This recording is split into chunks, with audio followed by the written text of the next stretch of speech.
Before we start, here's the correct answers to last episode's questions. Klocka, kalas, ekträd, flagga, trana. Now let's continue with the episode.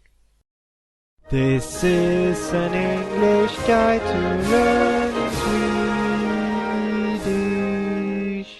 We've now talked about the most important rules of pronunciation, and hopefully you don't feel totally foreign to the language anymore.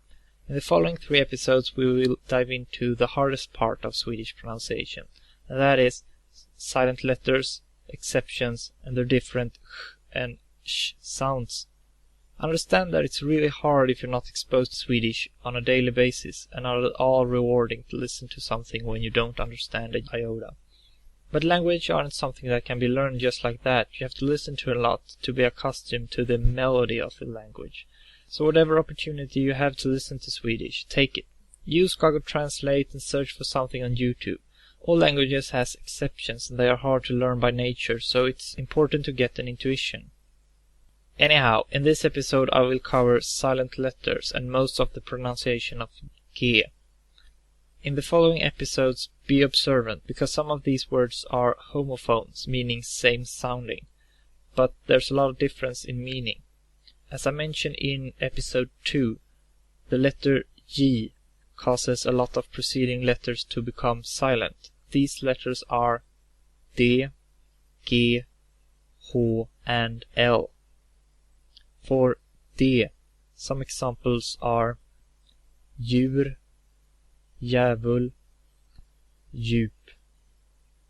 Also note that all vowels in these particular words are long, since no double consonants are present. Some examples of a silent G are gjuta, gjorde, gjort. G is actually one of the more tricky letters, since it has so many pronunciations. In some words, G is pronounced as a J, as in göra, gitarr, genom, gärna, Sverige. Back to silent letters. Here are some words starting with H. Gjort, gärna, jul. Since we're talking exceptions, there's a very important exceptions for H. The Swedish word och, meaning and, has a H even though it's pronounced och.